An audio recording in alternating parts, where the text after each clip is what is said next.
Welcome to Marketing Eyes podcast. I'm here today with Robert Fox from Strategy to Revenue and Morgan Doyle from Marketing Eye. We are talking about a very important topic. It's that time of year where everyone's thinking about what are their goals for 2020. And so I asked both Morgan and Robert if they could share with us some of their personal and professional goals. Robert, I'm just wondering, do you have any personal and professional goals that really you want to achieve in 2020? Secret. No. For me, it's where I am at right now, this time of the year, is thinking about how to put a goal together. So I don't know that I have my goal defined yet for 2020, but I'm thinking about what I need to do to think about putting a goal together. So I think big picture, what do I want to try to accomplish as my company, a strategy to revenue? What do we want to try to accomplish? And then what is my individual role within that? So then my goal becomes, how do I get to that end? So my goal will probably have some revenue associated to it. It will probably have sort of a number of new accounts associated to it. It may have a an expansion of an existing account. So there may be different variables. But then once you have the goal, to me, the most important step after that is, let's think about breaking that down and what are going to be your steps to get there. So there's that. So that's from a business perspective. I'm assuming you're talking business, but then there's personal as well. Well, I think they're one of the same, because quite often our personal goals really reflect on what we achieve in business. Wouldn't you say that, Morgan? Yeah, I would agree. And sometimes depending on the person, they kind of overlap depending on how much success they want, personally and professionally. Because I know for me, my professional life is part of my personal life. It's part of my personal identity on how well I feel like I'm achieving my business goals. Yeah, absolutely. And it gives you a lot of confidence when you've achieved a lot personally. Right. That kind of falls over into what you're doing professionally, doesn't it? Right. Well, and I just think the census of achieving goals, period, gives you motivation and encouragement in you as a person, and that reflects back in your professional life as well as your personal life. Yeah. Do both of you write down your personal goals? I'm a big list person, so I want to see it on paper. I want to write out my goals and then track it. If it's a year goal or a month goal or whatever that time frame is, actually be able to check it off the list. That's a really big accomplishment feeling for me. Yeah. Yeah, I do write it down, and I think writing it down itself is sort of cathartic, because if you can't state it and be clear about what it is, you don't really have a defined goal. Right. So writing it down means that you know and you're very clear and specific about what your goal is. And do you actually tick it off as you're going along? I Because I do that. I don't. Yeah. Well, and I think you just pointed on a really big important piece is defining the goal, because we all have objectives that we need to achieve in the business and as well as our personal lives. But what does that look like? We know what we want the end result, but defining on what that looks like and also defining the process and how to achieve it, going back to when you plan goals for business purposes, that's really the piece, and that gives you the time frame and the map on how to really reach those goals. So that's the plan, right? Right. So the plan is, I talk about the steps that we're going to get there earlier, but it's really the plan, because once you have the goal, once you have the end in mind, then you have to figure out How you're going to get how you're going to get Right. there, and what resources you need. Maybe you have to go to a class, maybe you have to hire a new person, maybe you need some sort of assistance, or maybe you need some equipment, or whatever it may be. But that's all has to be added to the plan to get to the goal. I really find it helpful when you have a plan in place and you actually have someone coaching you or pushing you to get,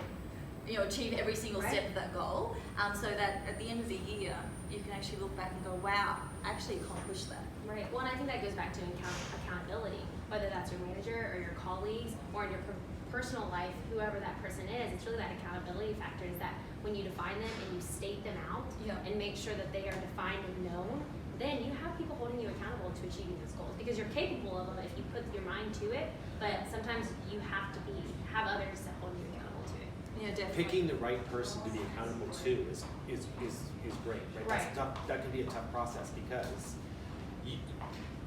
if we don't have someone accountable for one, we can always push something back, right? So, I didn't do it next year, but this month, but I know I'm going to be able to do it next year. Yeah. But you also, if you don't have the right accountability person, they can be like, it's okay, you didn't make it, and you don't want that type of person. You want someone who's going to almost get angry with you, or maybe there's some sort of reward that you give yourself. I know one year I did an accountability, and quarterly we had I wanted a new briefcase, and so if you reach these certain goals, you're allowed to get that new briefcase. And he had something out, so we went through quarter by quarter, allowing each other to reward ourselves for the work that we had accomplished. Well, I think we brought up a good point too, though, is who's your accountability partner in your professional life and personal life? Is it a mentor? Because we referred back to mentors last live, LinkedIn Live, of making sure that that person is going to hold you accountable, not just give you advice, but hold you accountable to your goals. Or is it a friend, or is it a colleague in your office, or is it your personal manager? Who is that person, and how are they going to make sure that you're accountable for your actions? Yeah, I know in my personal life, I set a whole heap of personal goals, and some of them are weekly goals, some of them are monthly goals, some of them 12 months, 5 years, 10-year goals. And I find I have a personal coach, and I get a lot from that, and they really set a structure in place on what I actually need to do to actually achieve my goal, and that's fantastic.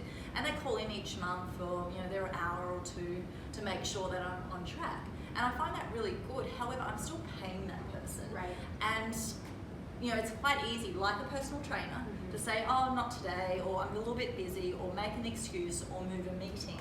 But I have a mentor, and I wouldn't dare do that to my mentor, and I don't pay him. But I wouldn't dare say, oh, I didn't do that, or I wasn't prepared for this meeting, or I didn't accomplish that goal. And I want to accomplish those goals for him to show that I can actually do it. Yeah. So having someone that actually means something, that you're accomplishing your goals too, is really, really important, I find. And it helps you become more accountable. Right. Well, I think that's important to gauge how you feel with this person. If it's someone that you would want to impress and actually make sure that you're doing right by them, then that's a good advocate for you for holding you accountable to your actions. I don't necessarily think they should be a friend. I think it should be someone you could be friendly with, but you need someone who's going to be honest to you. I think about, I do a weekly sales call with my team, right? So on Monday morning, I expect everybody to be on a call and tell me, and that becomes a good mentorship because people have to be accountable every week. So often you'll see the CRM tool updated late Sunday night because that's when everybody's doing it, right? Before they get on the call on Monday morning. But fine, at least it's getting done. Right. And at least it's getting done, and I'm not having to chase people down to understand what's going on and get a handle on what's going on in the business.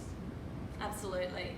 And I think from a professional goals perspective, there's so many different hierarchies within business that being accountable is more likely to be there. So to achieve your professional goals, and it might be to grow a business, or it might be to become a better leader, it might be to learn new skills or learn new technologies, particularly when being in marketing, there's so many things changing and evolving all the time. So for us to become more accountable, I think having that structure in place of somebody who's an internal mentor or an internal coach or someone that you report to that you're wanting to respect and show that respect by achieving the goals that you set out is really important.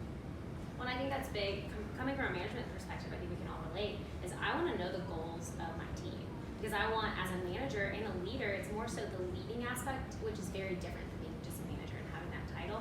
It's knowing their goals and helping them achieve their goals, both personal and professional. Right. So that way, as a team, there's that cohesion of reaching our goals. That is our behavior, that is our habit in and outside the office. Yeah, I mean, I do coaching programs for people. Right. So that's one of the things that we do. So helping people, those become coaching opportunities. So once you have to know where people want to go in order to really effectively coach them. That's one of the first questions is, what is the current situation? And tell me what's wrong with the current situation.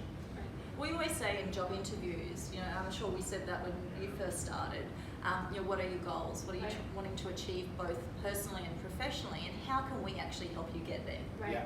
I mean, it's a standard question for us because it's important.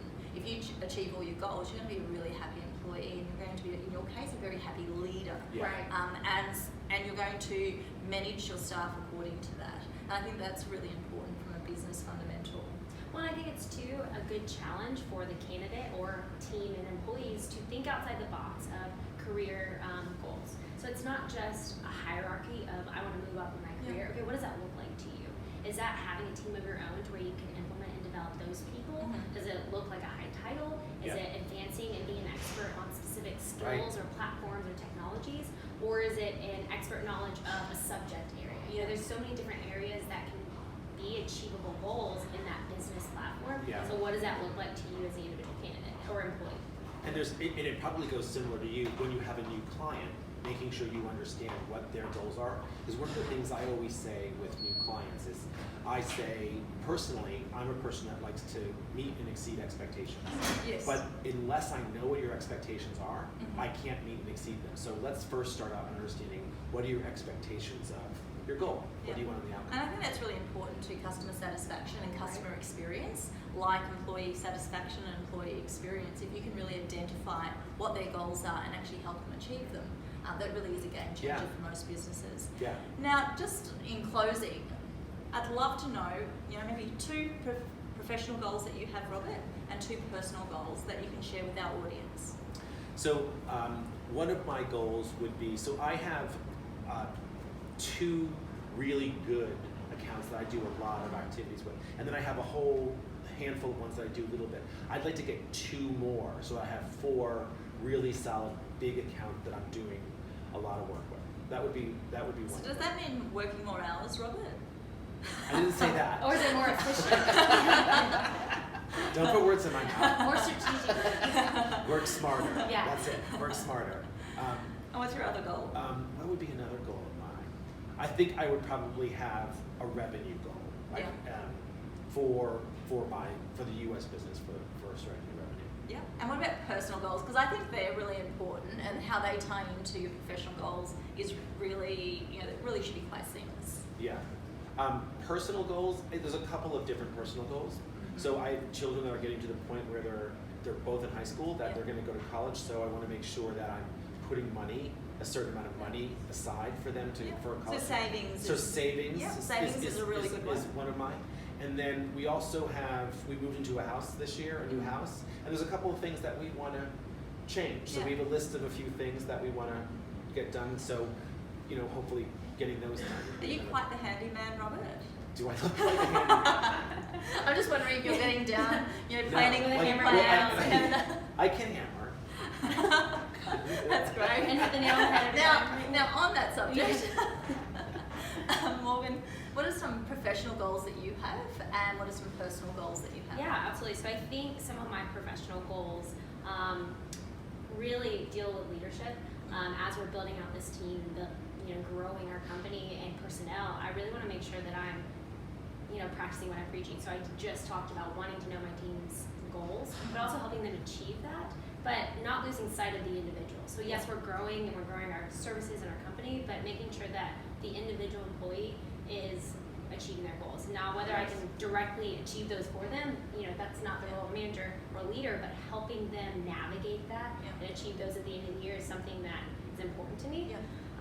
Another professional goal is just there's some, in the marketing services and technology company space, there's so many different platforms and technologies that we always have to stay on top of. That's a lot. So I have a list of a few platforms and pieces of marketing that I really want to advance my skills on, just to make sure that I'm ahead of the curve on as the industry is constantly changing. As far as personal goals, I have savings life. Hopefully most people have a goal of personal savings. But I think one piece is just personally a big traveler, so traveling is really important to me, so I have a never-ending bucket list that I at least like to do one international trip a year. I think that's important. To me, it's important to see other places, but experience other cultures. Agreed. And so every year, that's important to me, so trying to save, but also then plan and execute another trip in another culture this next year. Also, I would say being able to take advice or criticism or constructively and not dwell on the negative, but let's be quick on my feet and be able to proactively take the negative and turn it into a positive. And that comes from personal or professional feedback, but just being able to take negative situations or negative circumstances and be able to turn them around quickly into a positive. That's a great one, actually. I like that. I think a lot of people in the audience can resonate with that. Yeah. I think we're all waiting on bated breath. What are yours? Yeah. What are your professional and personal goals? So my personal goals would be to not sweat the small stuff, because so often in life we get so caught up in the small stuff, and it really absorbs our energy and our focus, and it makes us lose sight of what's important. And I read a book recently, Untethered Soul, and I found that was really helpful to really departmentalising that process. So I thought that was great. And I think another personal goal is I work 7 days a week just to spend a bit more time with family and friends. I really don't make enough time for that because I always have something to do. Right. And I think that that's so important to enriching your life and really sharing your life with others as well. Right. So they're my 2 personal goals. From a professional perspective, you both know I have 2 businesses. And Robotic Marketer is a reasonably new startup, but we have a goal of 10,000 marketing strategies in the next 12 months. We're certainly pretty sure we're going to hit that target, but it's always good to have it there. Right. And we actually had that target long before we got to this point where the sales were rolling in. So I think that's really interesting. And also just to provide more time to my leadership team with mentoring. I feel like there's always something for me to do, and I'm so tactical in so many ways. Even though it's easy to work on the business, I still do work in the business, but really on a creative perspective, and it really ensures that I have no time left in my bank. And that's a real problem as an entrepreneur, that you spend all this time doing things and trying to do the right things, because every book tells you should be working on the business, which I certainly do, but then that creative side of me wants me to work in the business from a creative perspective, and I have no time left to mentor people, and I have 28 years experience, so I should be using that experience to actually share that with younger staff members and talk them through some of my experiences and how I learned, or different ways of learning, or why I took the time to learn so many different marketing technologies, or why I read so many books, that sort of thing. I think that's really important to be sharing that information. Absolutely. Very good. What I will say, since we just vocalized that entire piece, now you can hold us accountable to our goals. Wow. Yeah, actually true. We did just project that on live cast, so check back with us, and you can hold us accountable. The audience can be our accountability partners on this. Yeah, it's a goals. great That's a great idea. idea. That's a great idea. Please keep me accountable, Yeah. please. Thank you so much for today. I look forward to sharing with you every day of next week. We've decided to really amplify what we're doing here on LinkedIn Live and share different important interviews. Right. One of them is with Stephen Jackson, the former NFL player, next week, and a number of other business leaders. So come back next week and hear some of our stories. Yeah, and again, as we continually say this in the end of our videos, please give us feedback. Positive and negative are both welcomed, and also additional topics that you guys would like to hear from a sales perspective, also as marketing services, any hot topics in the industry when it comes to business. Please put them in the comments below and give us feedback, so that way we can continue to give you guys good material. Thank you. Thank you. Thank you.